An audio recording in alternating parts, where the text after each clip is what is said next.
Well, 2024 is done and dusted. It is officially 2025. The new year is here. I'm not gonna bore you with all the usual. Oh, it's gonna be out here. It's gonna be. I'm not gonna bore you with that because it's literally just changing the calendar. Nothing changes. But we need to get cracking on our women's football. We're going to look ahead today in a special episode. We're going to look at our least favorite national team moments and our most favorite national team moments from 2024. And we're going to get our crystal balls out and we're going to get prophetic and we're going to look ahead to 2025 and some of what we want to see in the competition for the A-League women and then for the national teams as a whole on this episode of the Dubcast, part of the Roundball Australia Network. My name is Poletti, and joining me once again is Burke. Happy 2025. Happy 2025. Very weird to be in the year of 2025. Doesn't sound real. It probably won't sound real for a good 4 or 5 months, but it especially doesn't sound real right now. And Christian, does it sound real to you? Uh, I want to say because we're not in it yet. That's what I'm saying. Yeah, so full disclosure, we are recording this episode in 2024. We're recording it just before Christmas, but that's because we're all doing our own different things over the holiday period, and this was the only time we could get together to record this because we want to make sure you get your one episode a week of the Dubcast. We want to keep going. A lot of other podcasts are taking their leave over the holidays. And we know people still want their dub fix. So, we're for the people, and we want to make sure that you get your footballing content. So, Christian, I'll start with you. What were your least favorite national team moments from 2024? Least favorite. I know you had the Zambia game before we started recording, Poletti, but I've actually got this game in the low lights. So even though we came back, we were 5-2 down, and we won 6-5. That was, I believe, the second group stage game of the Olympics. Like, it came to me like the realization hit that like we're the Matildas probably aren't as good as we perhaps thought we were, prior 12 months before in that World Cup. I just think it was a sign that this group, it needed a real kickstart, just hit the reset button, right? Because there's a lot of older players in that squad. It just needs a bit of a rejuvenation. And yeah, that was, I guess, like you could say, it was a sad point because a lot of people expected a lot from that tournament, perhaps to even clinch a medal, that elusive medal that the players, kept saying that was their dream to hopefully achieve. But to get knocked down the group stage, although they did beat Zambia, I just thought that was the moment where, okay, if we're shipping 5 goals against Zambia, with all due respect, like something is seriously, seriously wrong. And the performances show because they weren't, if you wanted to be honest, they weren't up to par. No, I mean, the only thing I will say there is when you're coming up against a side that has Barbara Banda and Rachel Kundananji, Mm. two of the most expensive transfers in women's football history. Barbara Banda, I believe, hit the million mark. I mean, Mm. you can't really say that it's a bad result. I mean, I understand exactly why you put it into your lowlights, and it's probably the exact same reason I've put it into my favorites. But we'll go through your other two moments first. I think the best way to do this. So I've got one more. So I've said the first couple of friendly games against Brazil that just came just recently in the past few weeks. I just think, just watching the game, the lack of intensity was really disappointing, and perhaps you can make the excuse it was Claire Polkinghorn's farewell that first game where they did that ceremony pre-match, and you can say, okay, emotionally it might have taken a bit out of the players, which to an extent I can understand, but yeah, at the same time, you don't want to be making those types of excuses for these scenarios, these matches, because you expect the Matildas to be up for these, right? Still getting sellout crowds, especially when it was at Suncorp, close to 50,000. You expect right from the get-go to see their energy and their flair. And just for, yeah, Brazil just wanted it more. They won the 50-50 duels. They were all over the place, and Matilda just looked shell-shocked for a bit. And I know Australia going through a bit of, not turmoil, but a bit of a change with, the coaching situation, which I'm sure we'll get into with some of the highlights and lowlights that you both will put forward. But, the search is on still for a new coach, still trying to adjust. So again, another slight excuse there, but I'm just saying from the game in general, which is expected way more. I know injuries as well, the likes of Sam Kerr, obviously still out with that ACL and a couple of others, but they've still got players like Steph Catley, Caitlin Ford. They were rotated a bit as well. So yeah, I'm sort of being hypocritical here. I'm giving so many excuses as to why the Matildas weren't as good as we expect them to be, but yeah, Brazil surprised me actually at the same time. To give them credit, I thought, yeah, they're on the rise. They're a nation who, yep, they've suffered a bit of a slump in the past couple of years, but yeah, they impressed me a lot. Yeah, no, I think that is a week I would much prefer to forget, but not because of the football, because there's a reason that Jacob stepped in to host for me that week, and so I'm definitely not going to revisit that. Burke, what were your least favourite moments from 2024 as it related to the women's national teams? One of my least favorite moments was just the Olympics as a whole. Uh, uh, I honestly, I have blacked most of it out, even the win. Like I don't remember an Olympics. I genuinely, before we recorded this, I had to Google it to check that it happened this year. Well, last year, this year, whatever. That's how much I blacked it out of my mind. Like it is so far gone for me. Olympics? Who even is she? I barely know her, literally. And my second moment is the fact that we're in, I mean, at least at the time of recording, unless something changes, in this weird limbo of not having a coach, which is not a knock on Tom Samani. I love him. He is so funny and he seems to get a lot out of the players and has brought in a whole slew of new players, which I love. But this whole interim caretaker coach thing, where he's been saying very clearly that he's only here as long as Football Australia want him to be here, and the fact that we have no real leads is a bit stressful. Where is the head coach? Where are they? I would love to see them. Please show them to me. I mean, yeah, no, I do agree. Like the fact that we haven't heard anything, like not even like a rumor of this, like it's literally all just speculation at this point from you know people like us doing podcasts and whatnot, where it's like, well, okay, you know, I like this name, or I like that name, and this is what they could bring. We haven't heard any inkling of who they've spoken to, who they've ruled out.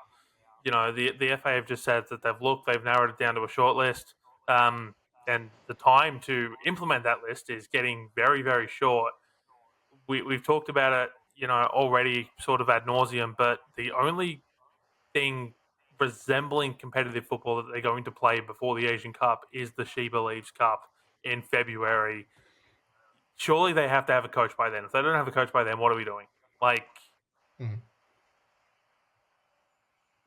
yeah, so I mean, it's definitely something that needs to be high on the list. For me, Burke, sorry, did you have another moment or? No, those were my two low points for the Matildas this year. So for me, my two low points for the women's national teams, I think going winless at the under 20 Women's World Cup for the young Matildas, I think that was harsh. Given the Asian Cup performance, just the quality that was in that side. I think the fact that they didn't even leave with a point. In fact, if memory serves me correctly, that I don't think they scored a goal in that tournament. I think the one goal they did score was ruled out for offside. So just overall, a very disappointing performance from a very talented roster. Positive to take out of it is there were some new faces there. The likes of Amber Luckmeyer making her debut, 17 years old. She's still going to be eligible for the next cycle, as will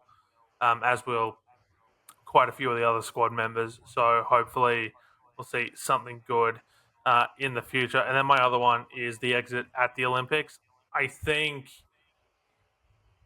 for me, what sucked most about this was just the performance to start with in the Germany game wasn't up to scratch. You had the high of the game against Zambia, and then you just needed to get a result against the USA and you were through. That's all you needed to do. And you let the USA take a 2-goal lead. Alana Kennedy gives you that hope at the end, just that little bit of hope with a goal that okay, maybe something will get salvaged from this, and then it didn't. And then it's another 2 hours of okay, now we're waiting on results. But if you're getting to the point where you're waiting for results, do you really deserve to go through? And it's just watching Canada win after everything that happened and sneaking through with 3 points because of a 6-point deduction. But you know what? Fair play to them. They did win their 3 group games. You can argue Fair the play. circumstance. I don't know if I'd call it fair play. No, that is fair. But you still have to win the games on the pitch. They did win them. They won all 3. They got through. Again, you could probably argue the merits about whether they deserve to, but at the end of the day, if you can only win one game and you can't get a result in a second game, you probably don't really deserve to go through to the knockout stages. So, but I think just disappointing because everyone was so hopeful going into that tournament. Expectations were high of at least making the knockouts, and it just didn't happen. So those are my least favorites. My most favorite moments: the Under-20 Asian Cup bronze medal, qualified for the Under-20 Women's World Cup, the first Under-20 young Matildas side to qualify through Asia since 2006. They did participate in 2022, but that was because North Korea pulled out. So, great work by the young Matildas there.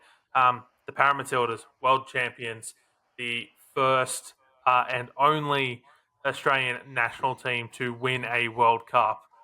They did so undefeated, beating the USA in the final. Just that entire tournament from start to finish. And when I say start to finish, I go all the way back to the media day, right through to the final whistle. Because for me, doing all those interviews at the media day, being able to tell all these players' stories that I spoke to, and if you want to go back and read those on roundballaustralia.com.au, I would highly recommend it if you haven't done so already.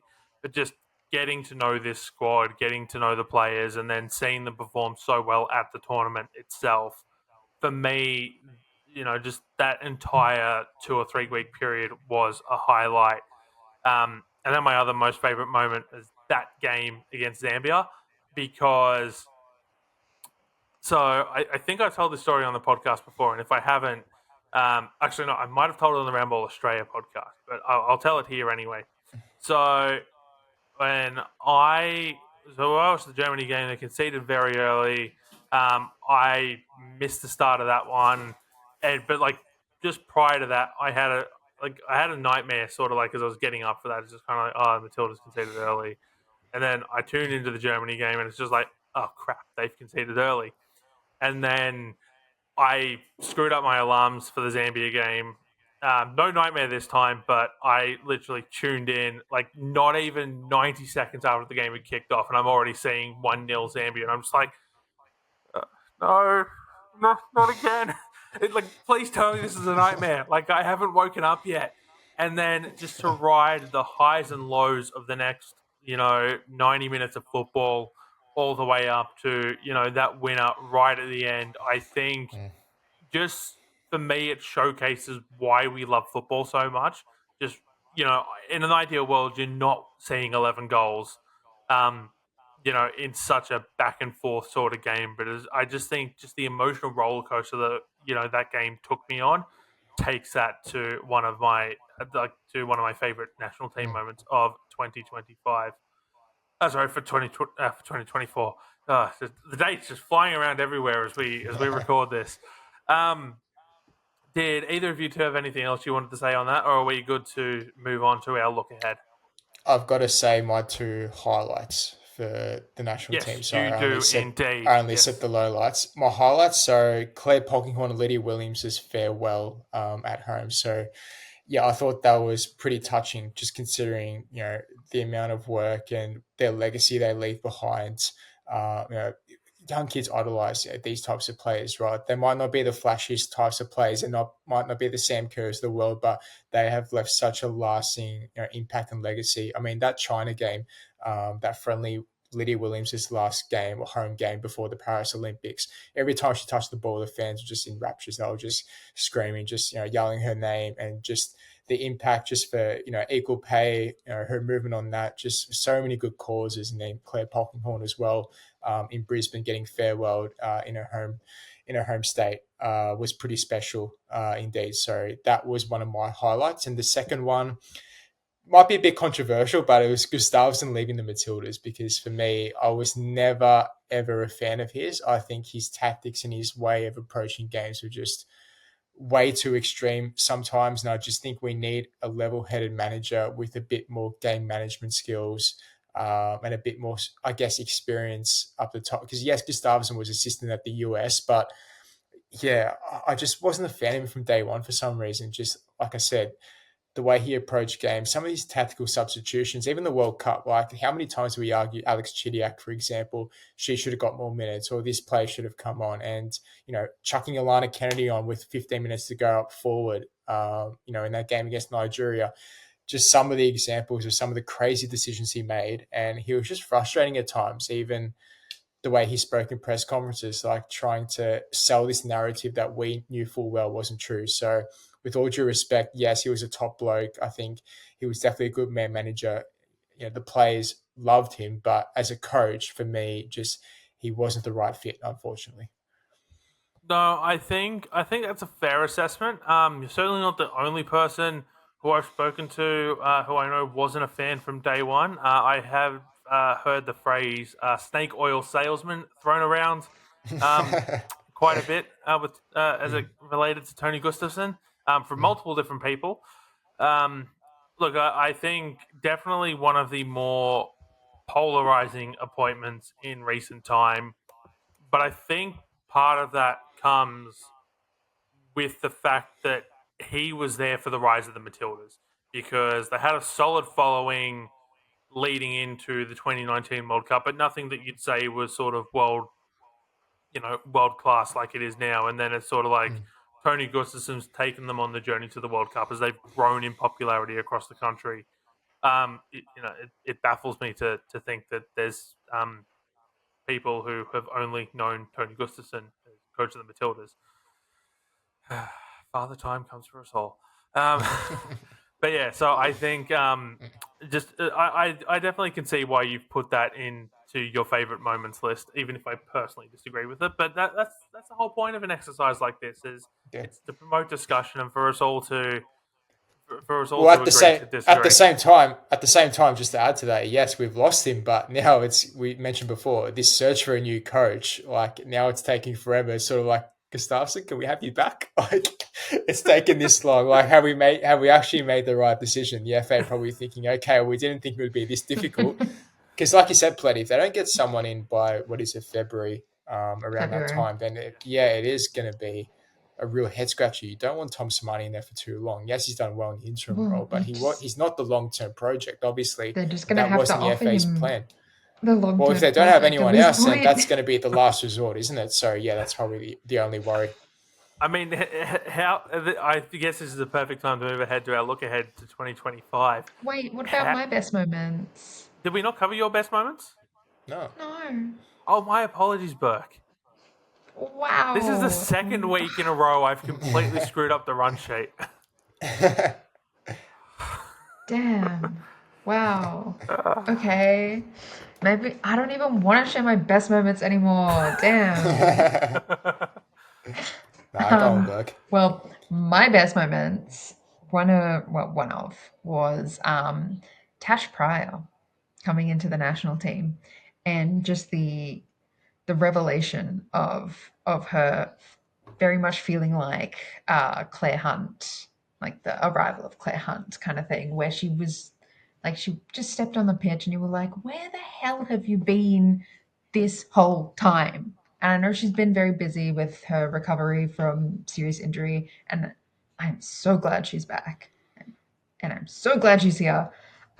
So yeah, Tash Pryor, one of my top moments. And my other top moment is probably actually the Matildas' last game for the calendar year, the one in Geelong, where we just got to see a whole bunch of like youth and like seasoned Matildas play really, really well. It felt like even though there was quite a lot of new names on the team sheet and being subbed in, it felt like a real football team.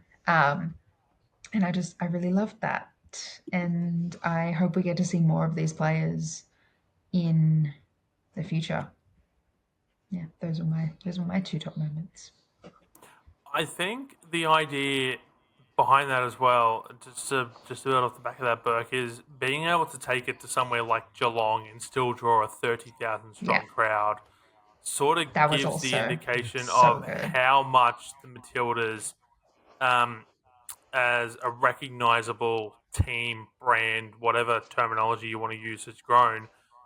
Wasn't it like 6,500 or something the last time they played in Geelong? Like Yeah, it wasn't great, and I think it shows that the fact that they also played on the Gold Coast in this time as well. Like it's not a bad thing to take it out of the Sydneys and the Melbournes and like the bigger capital cities. Like I mean, I remember when I around the time I first started being consciously following the national team, there were games in Penrith and games in Newcastle and places like this, and I think you're always going to have the big games in like a Sydney or a Melbourne, where you can get a massive crowd. But the fact that like there'll be some windows coming up where it's like, yeah, it's going to be a game in Newcastle and it's going to be a game in Geelong, and no one's going to bat an eyelid.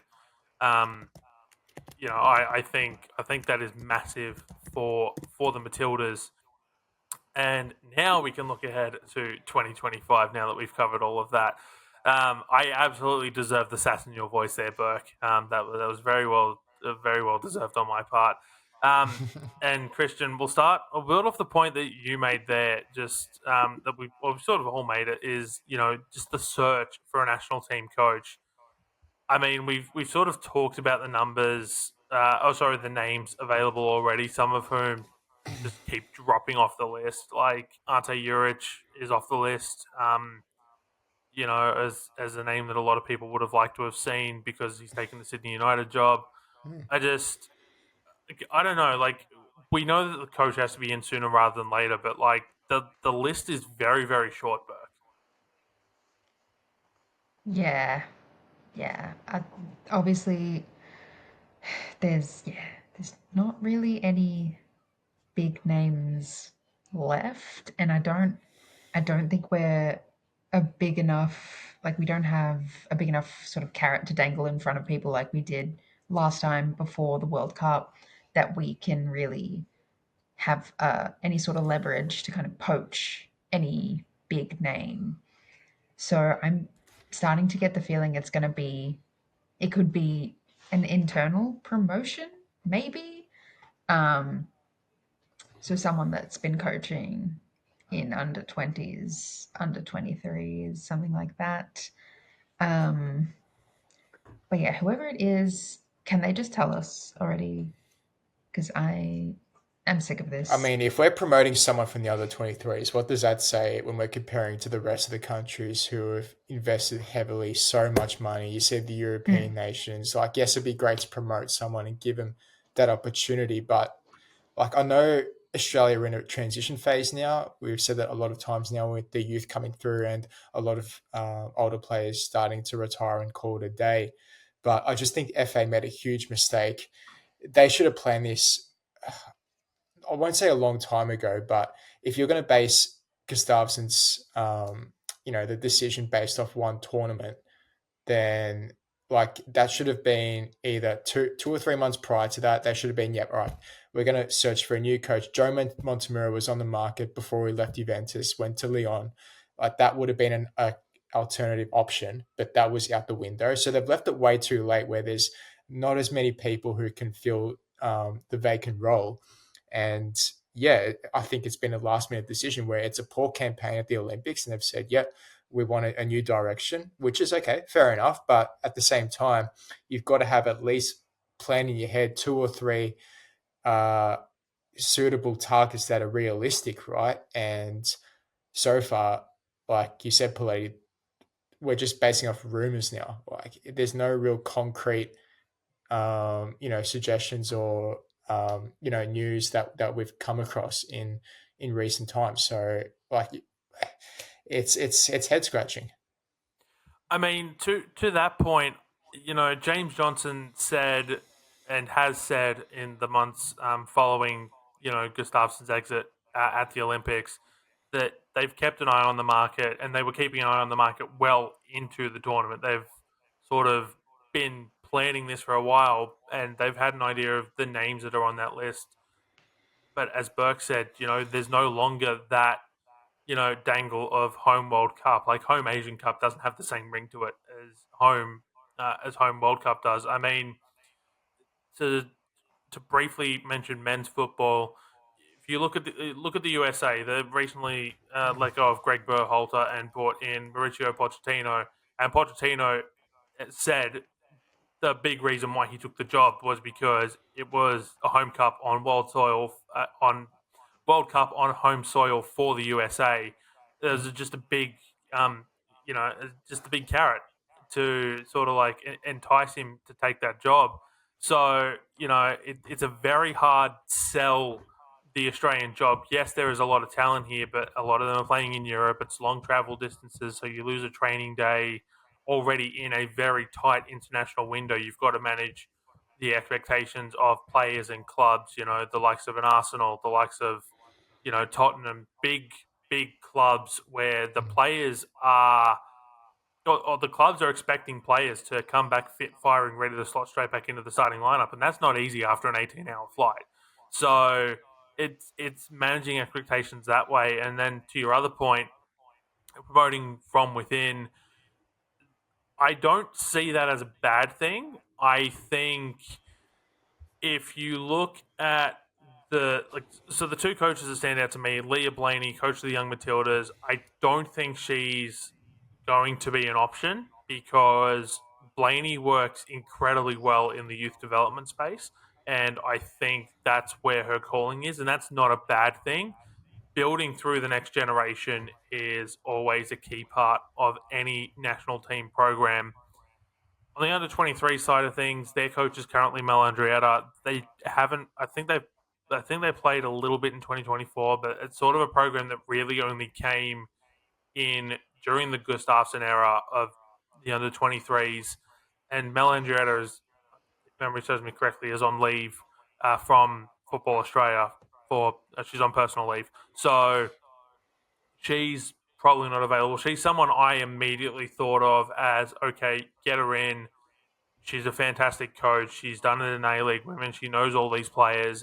It's the perfect time to build through. And I was having a discussion with someone last year, and I don't remember who it was. So my apologies. But talking in the sense of moving away from Gustafsson, like creating a space there, like Melandrietta might be a little bit too close to come in just past Gustafsson's exit with how involved she has been during Gustafsson's time in charge of the national team. But I mean, we really, really need a coach, and we need a coach soon. So hopefully that solves itself. And I think that probably covers most, or at least one thing on all of our lists. Burke, have got in the rundown here 2 things to cover. So what would you like to add to the look ahead for 2025 for our national team programs? So I wrote really quick notes, and what I wrote was win the Sheba Leaves Cup. And then I wrote Sam Kerr return with a question mark, return with baby question mark. I hope that's what happens. I hope she gets like her first game, or like whenever the baby's born, she gets to like walk out with the little baby, because I think that would be so cute. But yes, Sam Kerr return is high up on my list. Obviously, when she's ready, and not a second sooner, but not a second later. Like as soon as she's ready, I want her out there. I can't take this anymore. No, that's fair. But yes, those are probably my two things. Obviously, winning the She Believes Cup is a bit more of a pipe dream than the other, but I would like to see it. I would like to see that Mickey Mouse trophy come back with us. It would be nice. Christian, we sort of already touched on the coaching, but what are your two things that you're looking ahead to for 2025 for our national team programs? So I guess firstly, from Matilda's perspective, it's just about replacing the players who have left, right? So the Polkinghorns and Lydia Williams is that I just recently mentioned. Yes, we've got talent coming through, but it comes back to my second point. So I'll combine them into one. You mentioned Poletti, the Under-20s World Cup, and how disappointing that was for Australia. It's how can they bounce back from that, such a young group, to not pick up a win? Like that can dent your, I guess, your mentality and your confidence, right? When you go through such a disappointing tournament like that. They are receiving, more scrutiny. I'm talking about more of the Matildas because of the level that they're at now, which is a good thing. That's what we want. But with that comes the pressure and the expectation. And it's whether these young players can come into the side and handle that expectations. That's going to be the real question for me heading into 2025. Because yes, you can have all the talent in the world, but if you don't have it up here in between the ears, then it doesn't really count for anything at the end of the day. So can they put it all together? Can they incorporate some of this youth, like a Daniela Galic, who has seen a couple of minutes so far, slowly integrating herself into the senior side, and a few others. I think that's going to be, something really interesting to look forward to. No, that is definitely a good response to that. Um, for me, I think my things that I'm most keen to see as it relates to our national team programs is I want to see some positive results from the Australian women's national futsal team, who still, as far as I'm aware, don't technically have a nickname, but I think futsal Tillies just works well, or futsal Matildas. Um, I want to see them get some good results as they enter their first ever tournament. Hopefully, by the time you're listening to this, the squad will have been announced. They've just wrapped up their training camp in Sydney at the time of recording, a week long training camp. Um, so, I believe it's the 11th of January is when they get their campaign underway for Asian Cup qualifiers. But we'll keep you all across that as well, including when and where to tune in and all that fun stuff. So I'm very much looking forward to seeing how they go at the qualifiers.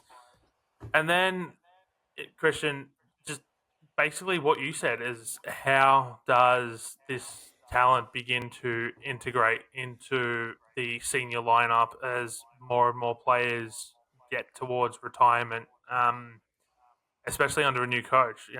We don't know what the new coach is going to look for as well. So I think that's probably one of my big crystal ball questions for 2025 is how everyone integrates um, with the new coach, the new players, and everyone else involved.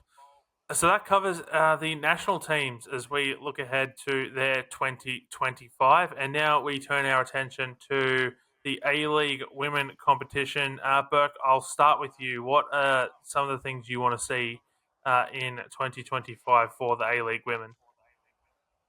I'm gonna be mean. I'm gonna say I want to see Sydney not pick up another point. I In my Oh no. dreams, we already have a national second tier, and Sydney get relegated. We had Poletti's nightmare during the Olympics. We can have a dream, right? I do have a dream. It won't be realized because unfortunately we don't have a second tier in the women's competition. But if we did, oh, it would be so fun. I would be having such a good time every week, getting to be like, so which Sydney team do you reckon it's going to be, guys? Um, so that would be something I would like to see. Sydney not winning anything. Mostly because I think it would be funny. I would also I would like to see Adelaide remaining successful. I don't know if they're going to, but I would really like to see it.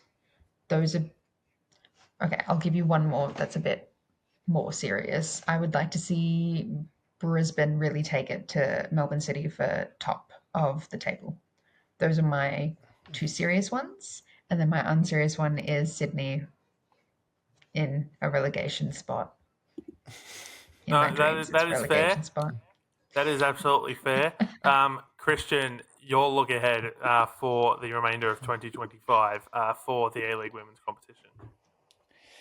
I want to see Wellington get into the top six. Last season, I was really impressed with the start of the season, the first few games they played. You thought, okay, compared to when they first entered the league, more structure, more stability under Paul Temple. And it's like, yeah, obviously they had Mariana Speckmeyer last year, which was a real plus for them, an added bonus to find those goals. One of the real questions for me this season so far is, yeah, where exactly are those goals going to come from? But Temple has looked at this squad and said, okay, I'm going to have to really sort out the defense first until I do anything else. And he's done that well. And against Sydney, that was another prime example of that. And then from there, make your way forward and then just take your opportunities there. It might be a few that don't create a whole lot of goal scoring opportunities, but when they do, they take them so far, at least in the past few games. So they're sitting fifth at the moment. I hope they get in just because it'll be a good story. We're seeing the A-League men last season when the men's side under Italiano made it through to the final, just such a big moment for Wellington, the city in general. And then I think for the dub, it would be the same thing. It would translate into the women as well. So I want to see that. And then my second one, like I want to touch on Sydney as well, but I'm not going to be Burke and say not get a single point because I know that is not realistic at all. That's why I I'm gave just that's why so I gave two real ones and one not I'm so real one. I'm so intrigued to see if Sydney will make the six. I know Poletti, you've sort of rubbed them out, and that's fair enough to have that pessimism, I guess. But considering their start, I just think like it's Sydney, they're going to pull through eventually, and if they do make finals, I think seriously they'll be on such a big this momentum shift, right? Because before in the previous you said Poletti, they have to win basically every single game, and these next two games coming up against Victory and City, like two massive games. If you want to get your season back on track, you've got to win at least one of those games to really say, okay, we are back in this. And seriously, if there's any team or any manager like Juric, like you pick him, right? You pick Sydney FC. So yeah, for me, I'm really looking forward to whether they can bounce back or show whether they've got that true character, at their disposal. No, I think from both of you, those are some very, very good answers. And I'm very fascinated to see how those play out. Bookmark this for the end of the season, and we'll come back, and none of that will have happened. Look, I mean, it's either going to happen or it's not going to. It's the fun of something like this. For me, Burke took three, so I'm going to take three, and Christian, I'll give you the chance for one more as well. But I'm going to go. I'm going to go A League Women's adjacent, in the sense that I want to see Melbourne City win the Champions League. I want to see an Australian side that is not the Western Sydney Wanderers win a top flight continental competition.